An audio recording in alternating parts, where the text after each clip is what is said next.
En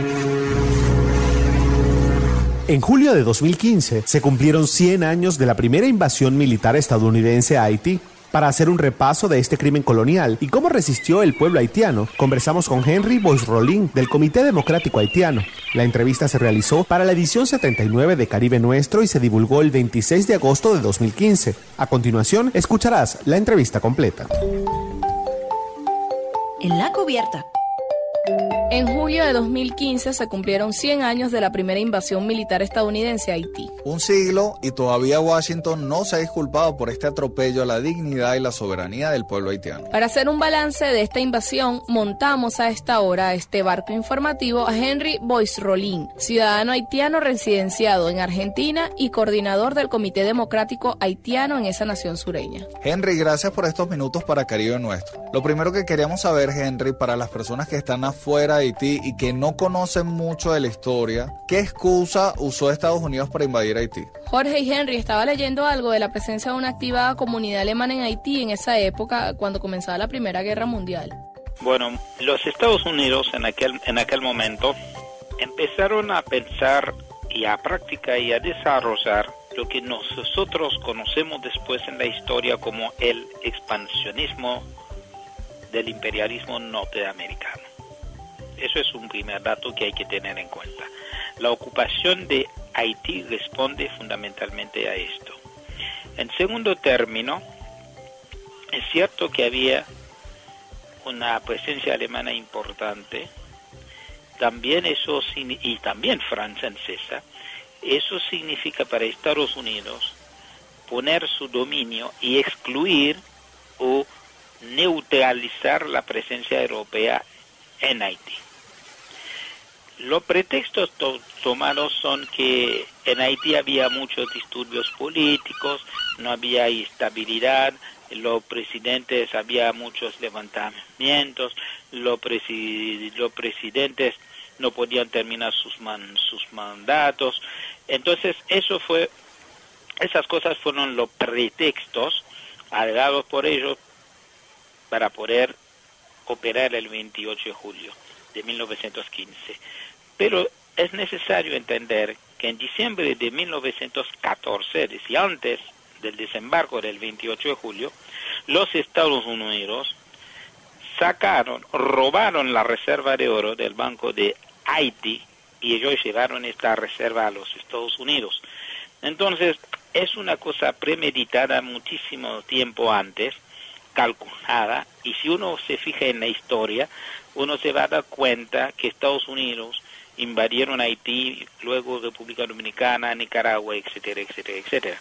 Entonces, acá reducir solo la invasión norteamericana a factores internos sería un error. Por eso dije al principio que es importante que nosotros entendamos esta acción dentro de lo que se considera o se sabe en la historia que es el principio del expansionismo norteamericano. También había intereses económicos. Por ejemplo, la Constitución haitiana desde la proclamación de nuestra independencia no permitía a los extranjeros adquirir bienes, sobre todo tierra ahí.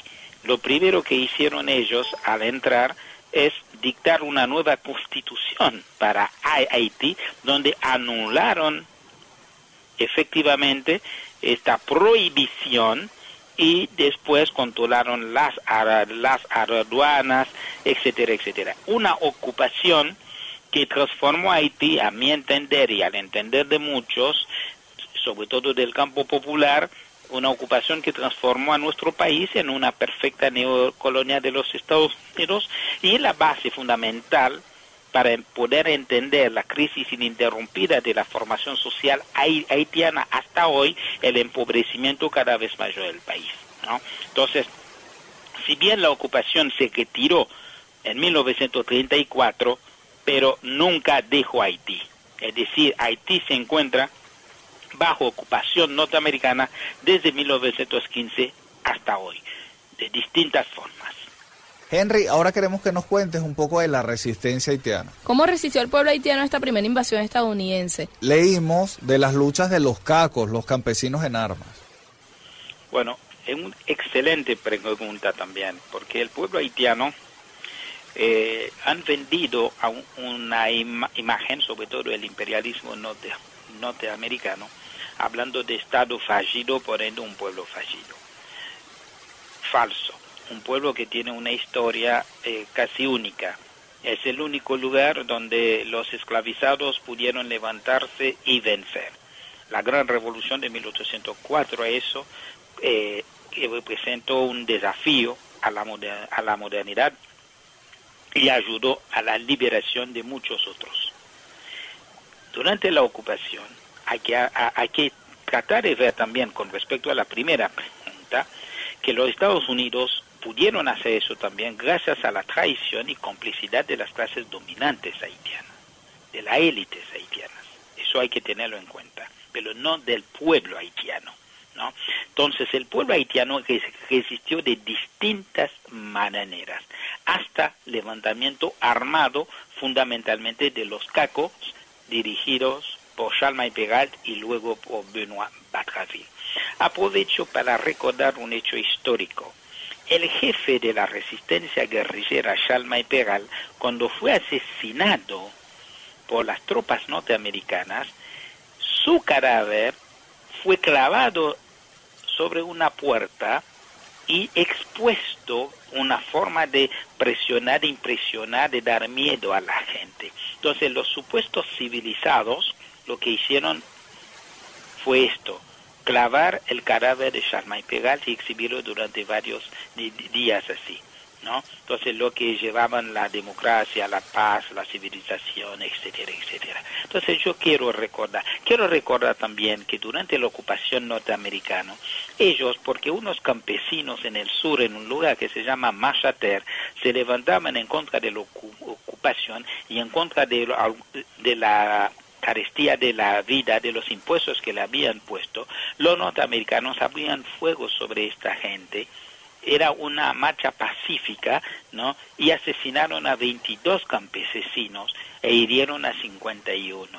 Esos son datos. Impusieron un trabajo forzado que se llama corvée, que es prácticamente un retorno a la esclavitud, donde hombres trabajaban durante horas sin paga, gratis, para los caminos, instalación de vías de ferrocarril para que ellos pudieran explotar, hacer transportar la caña de azúcar que ellos sacaban de Haití, etcétera, etcétera. Entonces, la resistencia también se vio en el plano cultural, se vio también en el seno de las asociaciones y de la juventud, ¿no? Entonces, si ellos se fueron en 1934, no fue por puro gusto, porque realmente la resistencia había crecido, pero también al mismo tiempo habían dejado en su reemplazo lo que se llamaba en aquel momento la Guardia Nacional. Lo mismo que hicieron en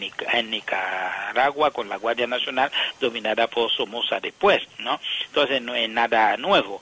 Entonces hay que entender esto, ¿no? Entonces el pueblo haitiano nunca aceptó ninguna humillación, nunca aceptó la dominación. Ahora tenemos que hacer una autocrítica también.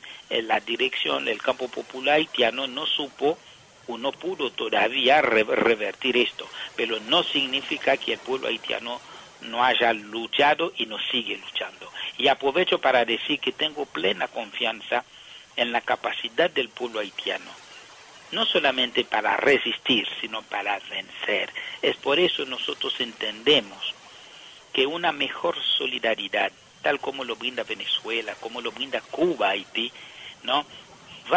Este tipo de solidaridad va a ayudar mucho a la resistencia, a lo que nosotros podamos hacer de dentro y revertir esto. No hay posibilidad de solución en Haití en este marco de neocolonialismo impuesto. Hay que transformar eso, recuperar la soberanía recuperar nuestro derecho a la autodeterminación, ahí sí vamos a empezar a hablar. Entonces, esta resistencia sigue, esta resistencia multifacética en el plano de las artes, de las escrituras, de la literatura, de las canciones, etcétera, que se dieron en contra de la invasión norteamericana durante la ocupación, y por supuesto rindiendo homenaje a los cacos. Eso es la base, es la ruta, lo que hicieron los esclavizados para liberarse, romper las cadenas de los pies y de las manos, de las cadenas de las mentes y de los corazones, es lo que el pueblo haitiano ha de hacer en este momento, y no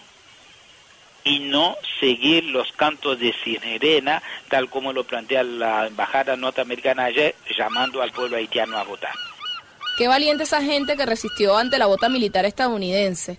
Ahora, Henry, ¿qué dejó esa primera invasión estadounidense en términos de cifras, número de muertos, desplazados y exiliados? Y también en el sistema político y económico, ¿qué dejó implantado?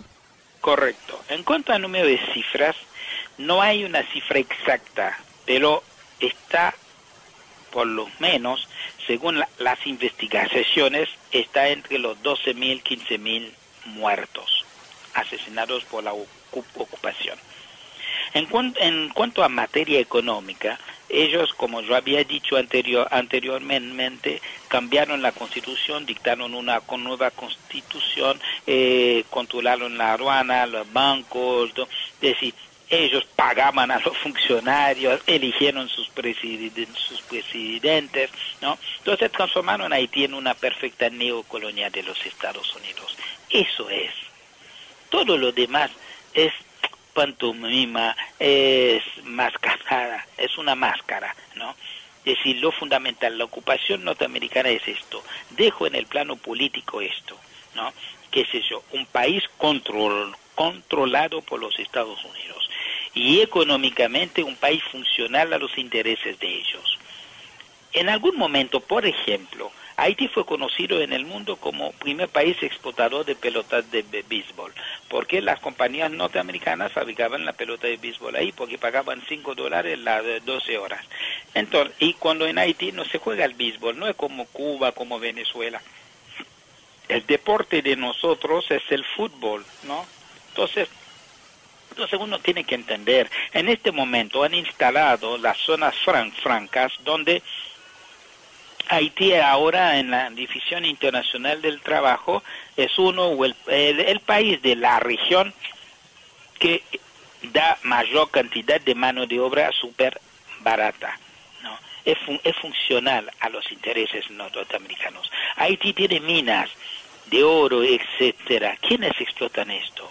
El otro día salió claramente que el cuñado de Bill Clinton, que es el jefe de Haití, ¿no?, el hermano de su mujer Hillary, ¿no?, tiene, el presidente Marcelli le permite a este hombre, ¿no?, de explotar una mina de oro ahí por reserva de $20.000 millones, no sé cuánto. Eso es Haití, ¿no? Los principales monopolios que explotan el país son norteamericanos, ¿no? Entonces, políticamente necesitan gente a su servicio, y cuando por medio de cualquier cosa no pueden controlar, arman golpe de Estado o invasión. Eso es simple. Como tuvieron miedo en el año 91 con respecto al populismo de Aristide, intervinieron y hicieron un golpe de Estado. Después lo doblegaron, lo domesticaron, no sé qué sé yo, no sé qué pensará Aristide en este momento, pero eso fue. Y en el 2004, también como no tuvieron confianza, un comando secuestró a Aristide y lo mandó afuera. Eso es. Entonces, Haití, hay que entender, la ocupación norteamericana de 1915 a 34 transformó a Haití en una perfecta neocolonia de los Estados Unidos. Yo no tengo ningún temor en afirmar esto. Esternudan allá y nosotros estamos resfriados. Tenemos entendido, Henry, que el racismo estadounidense provocó una reacción de orgullo de la clase media haitiana. Y luego de la salida de los estadounidenses hubo una revalorización de la herencia africana y francesa. Bueno, evidentemente el hecho de que nosotros somos el producto de una revolución antiesclavista, es obvio que una de las razones por las cuales la gran revolución de 1804 fue tirada, olvidada, ocultada por la historiografía oficial, se debe a que el sujeto histórico que transformó la realidad de los esclavizados allá, ¿no?, fue justamente las masas de los esclavos, a diferencia de lo que ocurrió en el resto de América Latina, donde fueron las élites criollas y mestizas que dirigieron el proceso de independencia. En cambio, en Haití al revés. Entonces Haití está condenado, ha sido condenado por el eurocentrismo. Y sabes muy bien que hay también lo que se llama la racialización de las relaciones de clase, por ende de explotación. Durante la primera ocupación norteamericana, ellos se apoyaron fundamentalmente en la élite llamada mulata allá, que es un término racista en la jerga colonialista, porque mulato viene de mula, pero se apoyaron sobre todo sobre ellos para poder elegir. Y te vas a dar cuenta que todos los presidentes de aquel momento eran todos salidos de esta porción de la sociedad haitiana, una proporción ínfima. Pero la herencia africana siempre está presente. Haití es el país más africano en Latinoamérica. El vodú, que es nuestra religión, que es la religión del pueblo haitiano, es una religión afro. Es fundamentalmente esto. Entonces, todo lo que se respira allá en el arte, la música, la presencia africana es fuerte. Entonces, eso ha sido importante para la revolución haitiana, la filosofía de la libertad o muerte, no libertad, igualdad y fraternidad, que planteaban falsamente durante la revolución francesa, porque cuando dijeron libertad, igualdad y fraternidad, era la libertad, igualdad y fraternidad entre algunos hombres, porque mantenían la esclavitud en otras partes. En cambio, nosotros, la filosofía de nuestra libertad que planteaba esa línea, etcétera, era la libertad o muerte, igualdad entre todos los seres humanos realmente, independientemente del color de su piel. Y tanto que para ver la trampa de la racialización de las relaciones de clase, Dessalines, el líder de la revolución haitiana, lo tenía bien en claro, que en la Constitución, su primera Constitución en 1805, el artículo 14 bis decía: todos los seres humanos que desean vivir acá, cualquiera sea el color de su piel, será conocido bajo la denominación de negro. Lo que significa que Dessalines entendió que el negro no es otra cosa que el africano transportado en las Antillas y transformado en esclavizado. Eso es simple. Entonces, el negro es un producto de la esclavitud. Y después el término raza no tiene sentido científicamente, ya se ha demostrado esto. Entonces, es cierto que se recuperó, pero en vez de recuperar la cultura francesa, yo diría más bien, lo que nos aportó mucho más fue la herencia africana. Hubo una recuperación y hay una recuperación permanente que se está haciendo. La música raíz de nosotros también es esto, ¿no? Entonces, si uno va a Haití, tú vas a ver en la escultura, en la pintura, la presencia afro. Entonces, esto no es solamente durante la resistencia en contra de la invasión, no es solamente algo de hoy, es algo permanente de toda de su largo proceso tan difícil de parir y tan difícil para que realmente la dignidad de los seres humanos sea respetada allá. Ya para terminar, 100 años después, Haití sigue ocupada, ahora por las tropas de la MINUSTAH. ¿Cómo desde América Latina podemos ayudar al pueblo haitiano? Fundamentalmente, escucharnos, charlar con nosotros, con las verdaderas organizaciones populares haitianas, ¿no? Que por supuesto tenemos errores, límites, pero no queda otra que son esas organizaciones que tienen que llevar adelante el proceso de transformación. Entonces, apoyar todo lo que el pueblo haitiano, a través de sus organizaciones campesinas, barriales, políticas, etcétera, pero realmente del campo popular, ¿no? Lo que estamos diciendo es ese acompañamiento que nosotros decimos. No necesitamos que nadie vaya en lugar nuestro a pelear allá.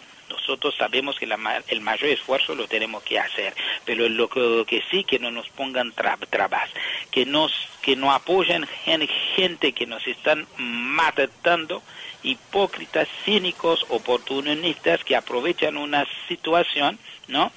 Y eso nos pone trabas a nosotros, ¿no? Entonces, por ende, saber quién es quién. ¿Quién es Martelli? Martelli es un neoliberal, es un pro-norteamericano, es un tipo impuesto por el régimen, por la comunidad internacional, por ende por los Estados Unidos.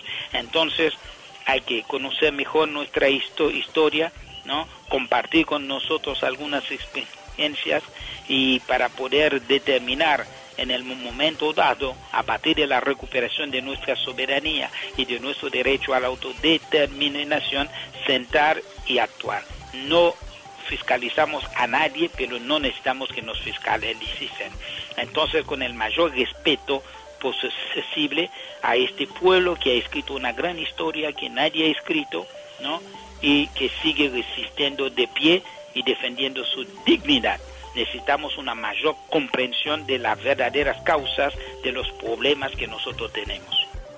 Gracias, Henry, por estos minutos para Caribe Nuestro. Conversábamos con Henry Boyce Rolín, ciudadano haitiano residenciado en Argentina y coordinador del Comité Democrático Haitiano en esa nación sureña. Con él hacíamos un balance del centenario de la primera invasión de Estados Unidos a Haití. ¡Cierra la vista! Escuchabas a Henry Boyce Rolín, del Comité Democrático Haitiano. Con él hacíamos un repaso de la invasión militar estadounidense a Haití al conmemorarse el primer centenario. La entrevista se realizó para la edición 79 de Caribe Nuestro y se divulgó el 26 de agosto de 2015.